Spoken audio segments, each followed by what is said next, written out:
Magandang gabi. So, ayan, 12 na nga po ng madaling araw, which is 12:19 actually, madaling araw, which is parehas lang ng time sa Pinas. So, hindi nga na naman ako makatulog, so nagtimpla nga lang ako ng Milo and then napag-isipan ko mag-video kasi hindi talaga ako makatulog. So, ayan. So, nag-iisip ako anong topic or hindi ko alam anong pwede kong gawin. So, ayan, pag-usapan na lang natin about dun sa mga culture shock ko dito sa Australia. So, syempre, kahit sino naman, bigla ang punta ng ibang bansa, ang daming pagbabago, ayan, na-shock. Na-shock ako, ayan. So, pag-usapan natin mga culture shock natin dito sa Australia habang nag-build ng Coles Builders. Ayan, DC ata to, yeah, DC. Builder siya. Galing sa Coles ito. Which is parang meron kang free builder para sa $30 na purchase mo sa Coles. Coles is parang SM ng Pilipinas.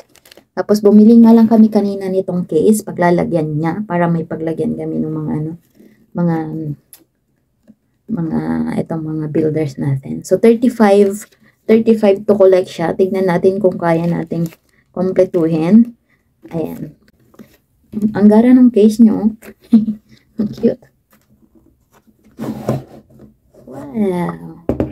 So, para siyang alakan siya. Ganyan, oh. Ang cute. Ang cute. So, nabili namin to kaninang umaga ng $4 ata, kung hindi ako nagkakamali. So, $4 is, hindi ko alam. Kayo na lang mag-compute. So, itong case niya is, ayan, dapat natin ito, i-collect natin siya. And then, meron itong ganyan, paglalagyan siya. So, para siyang maliit na figurine. May an example na ako dito. Ano siya? Ang cute! So, culture shock natin dito sa Australia number 1. Siyempre, number 1, hindi mawawala dyan yung klima. So, sa Pinas, ang klima natin dyan is panay lang mainit. Ayan. So, maninibago ka dito. Kaya naman, naintindihan ko si Daddy nung dumating siya dyan sa dumating siya ng Pilipinas is talaga namang pawis na pawis lahat. Diyos ko. Sapay ang baho ng paan niya pag ganyang pawis na pawis.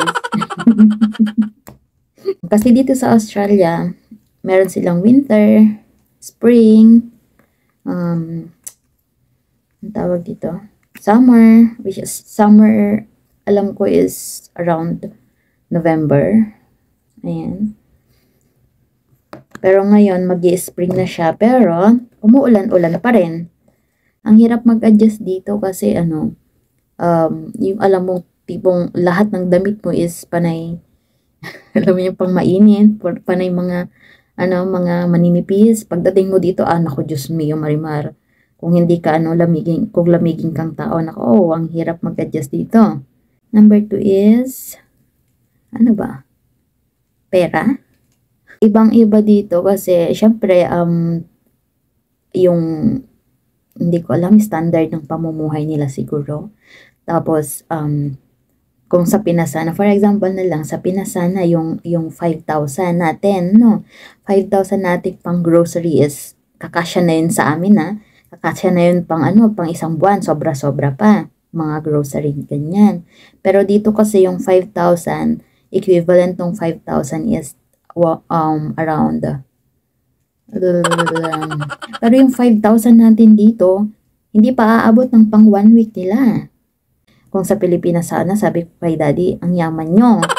Pero sa totoo lang, pagdating ko dito, yung buhay nila is average lang pala dun sa buhay dito sa Australia. Pero sa atin sa Pinas, mayaman na. Para sa akin, Number 3 siguro is transportation. Kasi sa Pinas, 'di ba, lahat 'yan kahit walang mga lisensya, ayan, may mga motor, pwede kang makiangkas, mga ganyan. Tapos may mga tricycle na mura lang, pamasahe 20-20, 50, ganyan. Dito walang tricycle. Walang masyadong motor. Kung may motor ka, sabi nga ni Daddy, kung may motor ka, mayaman ka. Kasi hindi uso dito ang motor. So, dito sa Australia is hindi naman necessary kasi may mga train, may mga buses naman siya. Pero, convenient siya kung may sarili kayong kotse. Sabi nga ni Daddy is, mag-practice ako mag-drive. Pero, nako, Diyos ko, mahal ko buhay ko. Mahal ko buhay ko, no? So, ayan.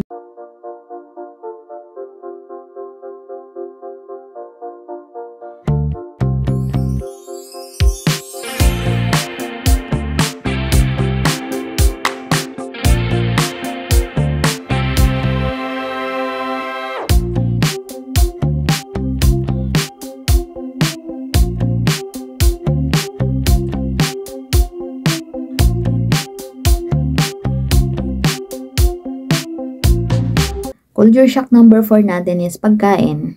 Bakit? Ang hirap mag-adjust. Opo, mga pagkain nila dito. Sapay, kung mahilig kayong mga sa pagkain western na mga pagkain sana, okay lang ikaw. Magso-survive ka. Magso-survive ka. Pero kung tulad ko na nakadepende lang sa sa kanin, ayan.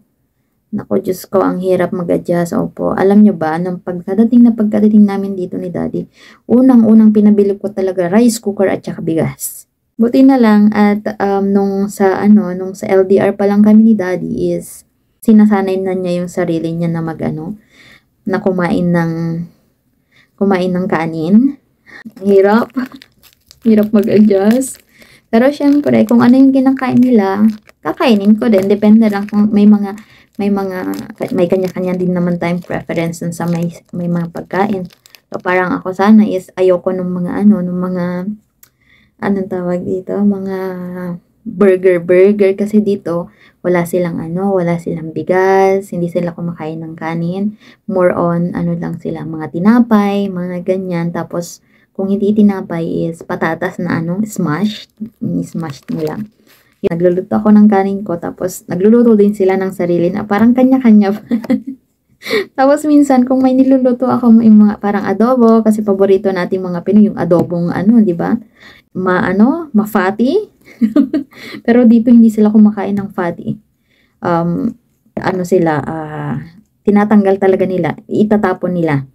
Ako naman, ipapatabi ko at yun ang kakainin ko. Meron pa, ito nakakatuwa. Alam nyo ba dito na yung sa mga plastic bottle, alam nyo yung sa plastic, parang ganito sana. Ito, nag-inuman ni Daddy.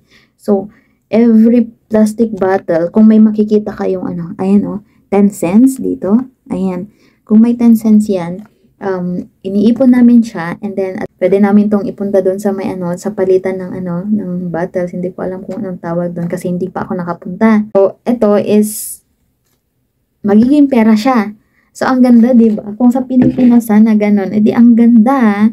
Kaso lang sa Pilipinas, wara-wara yung mga ganyan. Siya pang kalat-kalat.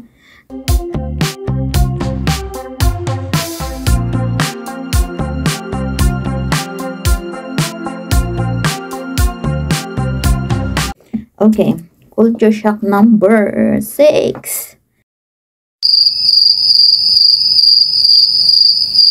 Siguro, based on our experience nasabi din ni Daddy, sabi niya,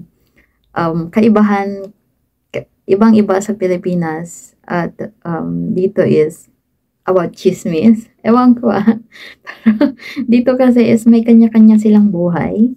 Kumbaga wala silang pakialam kung ano man gawin mo dyan, sa tabi-tabi, ganyan. Alam mo yon, yung kung anong gusto mong gawin sa buhay mo, pwede mong gawin dito.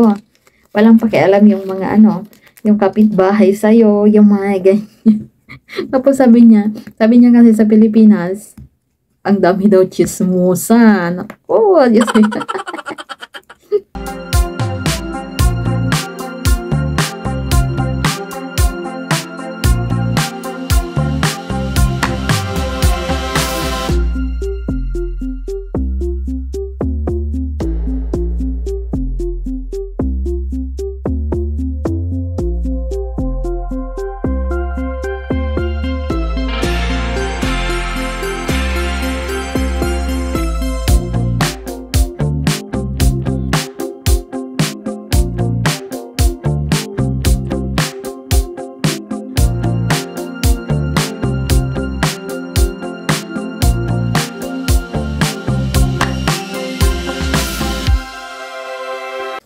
Last na. Ito na pang last.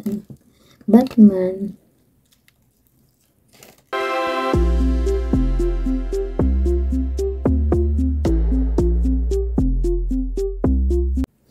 So, ayan. Ito yung panghuli natin is Vintage Batman. Ang cute. Okay, so tapos na. Na-assemble na natin lahat. So, meron nga lang tayong na ulit.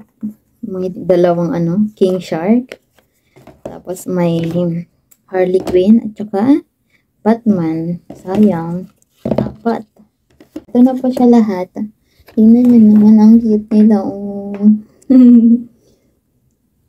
Cute nila. Oh. Super cute. So, ayan. Ipakita lang natin, ha. Let's go. Ito siya. Una dito is si Batman. Anong pangalan niyan? Si Wonder Woman. Ayan siyang cute. Si Aquaman. And then, si The Flash. Orange. Mera. Hindi ko alam kung sino siya. Pero, Supergirl. Tapos si Hawkman. Vixen. Si Beast Boy.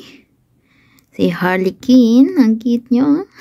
Poison Ivy pala. Ano ba? Katana. King Shark. Cute. And then, ang Vintage Batman. And then, Vintage Superman. Ayan na po silang lahat. Ang cute-cute nila. Sigurado matutuwa dito si baby. Diba? Ang cute. Try natin kumpletuhin yan para kay Princeton. Ayan. Yay! Oh, ayun lamang po. Try ko na matulog. Ayan. Tapos naman na tayo. So, next time, pag-usapan ulit natin yung mga culture shock natin dito. Tapos, tignan natin kung ano namang next natin na buuin natin collect. Ayun lang. Maraming salamat. Bye!